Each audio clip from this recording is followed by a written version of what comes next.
নমস্কার বন্ধুরা, easy cooking blog video থেকে আপনাদের স্বাগতম। আজকে আমি বোয়াল মাছ দিয়ে নতুন আলু টমেটো দিয়ে ভুনা করে দেখাবো। চলুন শুরু করা যাক, আপনারা আমার সঙ্গেই থাকবেন।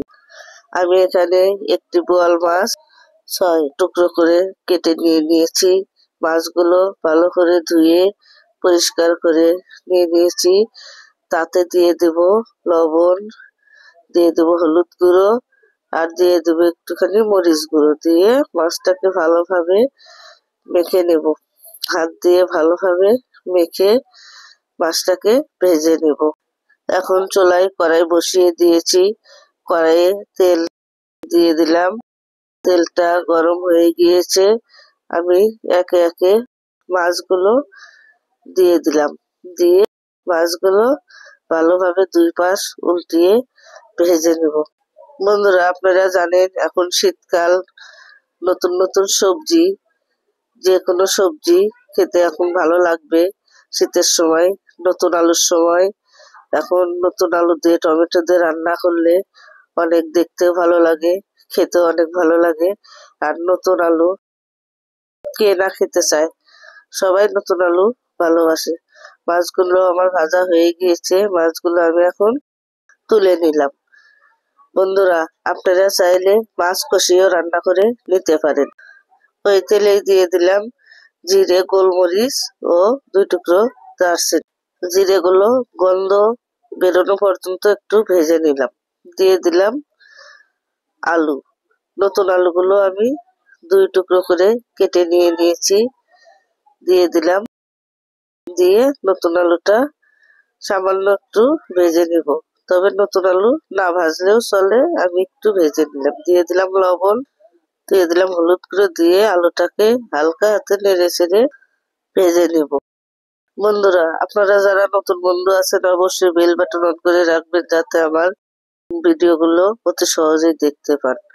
এখন আমি এখানে পেঁয়াজ ও রসুন বেটে নিয়েছি আর জিরে বেটে নিয়েছি। এখন পেঁয়াজ, রসুন ও জিরে বাটা দিয়ে দিলাম। এখন দিয়ে দেব 1 চামচ আদা বাটা। আমি রসুন ও পেঁয়াজ একসঙ্গেই বেটে নিয়েছি। আপনারা চাইলে পেঁয়াজ কুচি করেও দিতে পারেন। আমি বেটে নিয়েছি।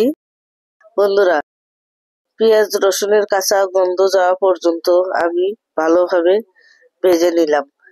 দিয়ে দিলাম মরিচ গুঁড়ো, দিয়ে দিলাম ধনে গুঁড়ো, দিয়ে দিলাম হলুদ গুঁড়ো, দিয়ে দিলাম স্বাদ মতো লবণ। দিয়ে আবারও ভালোভাবে একটু ভেজে নিব। তবে দেখতে হবে মশলাগুলো যেন পুড়ে না যায়। ভালোভাবে ভেজে নিলে ভালো লাগে। দিয়ে দেব সামান্য জল। জল দিয়ে মশলাগুলোকে আবারও একটু কষিয়ে নেব। ঢাকনা দিয়ে ঢেকে দিয়ে কষিয়ে নেব। দেখতেই পাচ্ছেন বন্ধুরা, তেল ছেড়ে এসেছে। আরো একটু কষাতে হবে। মশলা যত কষাবেন ততই তরকারিটা ভালো লাগবে এবং দেখতেও ভালো লাগে, খেতেও ভালো লাগবে। দেখতেই পাচ্ছেন বন্ধুরা, তেল ছেড়ে দিয়েছে। আমার মশলাগুলো কষানো হয়ে গিয়েছে। কালারটাও দেখুন কত সুন্দর হয়েছে। আর নতুন আলু বেশি কষানো লাগবে না, অল্পতে সেদ্ধ হয়ে যাবে। ভেজে রাখা বোয়াল মাছগুলো দিয়ে দিলাম। দিয়ে মাছগুলো মশলার সাথে আর একটু ভালোভাবে কষিয়ে নেব। বন্ধুরা, দেখতেই পাচ্ছেন কালারটা কত সুন্দর হয়েছে। মশলাও কষানো হয়ে গিয়েছে। এখন দিয়ে দেব পরিমাণ মতো জল। বন্ধুরা, আমার ঠাকুমা বলেন, মন দিয়ে রান্না করলে রান্নাটা ভালো লাগে, রান্নায় মন না থাকলে রান্না ভালো হয় না। ঠাকুমা সত্যি কথাই বলেছে। আমার আজকে রান্না অনেক ভালো লেগেছে। ঢাকনাতে ঢেকে জলটাকে ফুটিয়ে নেব। বন্ধুরা, আমি সপ্তাহে 2 দিন আপলোড করে থাকি, সোমবার ও শুক্রবার সন্ধ্যা 6টা থেকে 7টার মধ্যে। আপনারা অবশ্যই ইজি কুকিং দেখবেন এবং আমার পুরো ভিডিওগুলোই দেখবেন। আপনারা আমাকে অবশ্যই সহযোগিতা করে এগিয়ে নিয়ে যাবেন। আপনারা আমাকে এগিয়ে নিয়ে না গেলে আমি এগোতে পারবো না। বন্ধুরা, ঝোলটা ফুটে উঠেছে। এখন আমি কেটে রাখা টমেটোগুলো দিয়ে দিলাম। টমেটোগুলো দিয়ে আবারও নেড়ে চেড়ে ঢাকনা দিয়ে ঢেকে আরো কিছুক্ষণ রান্না করে ঝোলটাকে কমিয়ে নেব। এখন ঢাকনা দিয়ে ঢেকে দিলাম।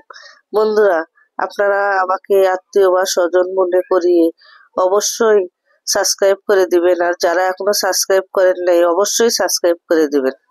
এখন দিয়ে দিলাম সামান্য দারচিনি গুঁড়ো, দিয়ে নেড়ে চেড়ে আবারও ঢাকনা দিয়ে ঢেকে কিছুক্ষণ রান্না করে নেব। বন্ধুরা, আমি অতি কষ্টে ভিডিওগুলো করে থাকি।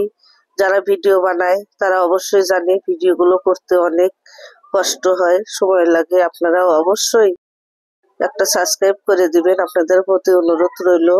দেখতেই পাচ্ছেন তরকারির কালারটা কত সুন্দর হয়েছে, দেখতেও যেমন সুন্দর হয়েছে, খেতেও তেমন ভালো লেগেছে। আপনারা একবার হলেও এভাবে রান্না করে খেয়ে দেখবেন। আমার এই বোয়াল মাছের রেসিপিটি যদি আপনাদের ভালো লেগে থাকে অবশ্যই লাইক, কমেন্ট, সাবস্ক্রাইব করে দিবেন, বন্ধুদের মাঝে বেশি বেশি শেয়ার করে দেবেন। এখন আমি নামিয়ে পরিবেশন করব। আমার রান্নাটি ভালো লেগে থাকলে অবশ্যই লাইক করবেন, সাবস্ক্রাইব করে দিবেন। আবারও নিয়ে আসবো নতুন কোনো রেসিপি। এই পর্যন্ত ভালো থাকুন, সুস্থ থাকুন। ধন্যবাদ সবাইকে।